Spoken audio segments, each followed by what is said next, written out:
మనం ఎల్డర్స్ కి అండ్ మన పేరెంట్స్ ఎస్పెషల్లీ అమ్మా నాన్నకి చాలా గౌరవం ఇవ్వాలి, చాలా ప్రేమ ఇవ్వాలి. మీ నాన్నగారి దగ్గరికి వెళ్ళి నాన్న మంచి బట్టలు వేసుకుని ఎన్నాళ్ళైంది ఒకసారి కనుక్కో, 10,000 పెట్టి మంచి షర్టు ప్యాంటు కొని నాకు ఎందుకు లేరా అంటారు, కానీ వేసుకున్న తర్వాత ఎంత సంతోషపడతారు తెలుసా. అబ్బా ఈ వయసులో నాకు ఇలాంటి బట్టలు కొనిచ్చే వాళ్ళు ఉన్నారా, నేను వేసుకుంటే ఎంత బాగుంటానా. అసలు వాళ్ళకి దృష్టిలో కూడా ఉండదు బట్టలు కొనుక్కోవాలి అనేది లేనే లేదు. డబ్బులుంటే కొడుకో కుదురుకు ఏదో చేద్దాం. ఇంకా దీనికి తోడు వాళ్ళ మనవరాళ్ళు వచ్చారనుకో వాళ్ళకి పెడుతుంటారు. మనం ఎప్పుడు ఎలా ఉండాలంటే రోజు వెళ్ళి వాళ్ళ పక్కన కూర్చొని పాదాలు నొక్కి మసాజ్ చేసి, అమ్మా ఈ రోజు నీకు నేను నూనె పెడతాను కూర్చో. పాపం వాళ్ళ బాడీలో ప్రతి చోట పెయిన్ ఉంటుంది. 60-70 ఏళ్ళు వచ్చుంటాయి, జీవితం అంతా చూసేశారు. అలాంటి బాడీలో పెయిన్ ఉండదా, కూర్చొని కాళ్ళు నొక్కండి కాసేపు. మీ నాన్నగారికి వేళ్ళ గోల్డ్ ఉంటాయి కదా, అవి కట్ చేయను కూర్చొని నీళ్ళలో మొత్తం కాళ్ళు లోపల పెట్టి శుభ్రంగా కడు. ఎప్పుడైనా ఆయన కేర్ ఆయన తీసుకున్నాడా? ఆయనకి ఇష్టమైన తిండి ఏంటో తెలుసా నీకు? తీసుకెళ్లి బయట తినిపించు. అసలు మీ మదర్ కి వండడం పెట్టడం తప్ప తనకి ఇష్టమైన కూర ఎప్పుడైనా చేసుకున్నట్టు నీకు ఎరుకలో ఉందా? నువ్వు వెళ్ళి కూర్చొని అడగచ్చు కదా, అమ్మ నీకు ఏమి ఇష్టం, ఏం తినాలని ఉంది అని. అసలు మైండ్ నన్ను ఇలాంటి క్వశ్చన్ అడుగుతారా అని అనుకుంటుంది ఆవిడ. ఆ మాట అడిగితే బయటికి తీసుకెళ్ళు, ఇష్టంగా ఒక ఐస్ క్రీమ్ ఏదో తినిపించు, చేతులు పట్టుకొని వేళ్ళు నొక్కుతూ మాట్లాడు, మనిషిని టచ్ అయ్యి ఫీల్ గా. నువ్వు పెద్ద బిజీలే స్వామి, మాకు తెలుసు నువ్వు బిజీ అని.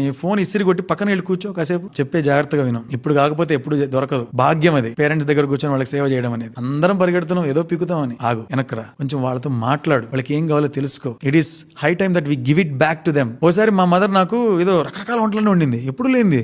ఏంటమ్మా ఇన్ని వండేవి ఏంటమ్మా అంటే, ఈ రోజు మదర్స్ డే అంట కదరా అనింది. అంటే మదర్స్ డే అంటే నేను నీకు ఏదైనా ఇవ్వాలమ్మా అంటే, అవునా నాకెందుకు ఇలా అర్థమైంది అని. అది మరి ఎప్పుడెప్పుడు ఇవ్వాలా అనేటట్టే ఉంటారు వాళ్ళు. దాన్ని ఆపి మేమిస్తాం తీసుకోండి అని చెప్పాలి. మనం అర్జెంట్ గా మొదలెట్టాలి. మన సేవింగ్స్ కావచ్చు, మన థాట్స్ కావచ్చు, మన గోల్స్ కావచ్చు, అందులో పేరెంట్స్ ఇంక్లూడ్ చేయాలి. చేసి వాళ్ళకి మాక్సిమం మనం ఏం చేయగలం ఆలోచించి ప్రేమగా పక్క నుండి చెయ్యాలి. That is mandatory.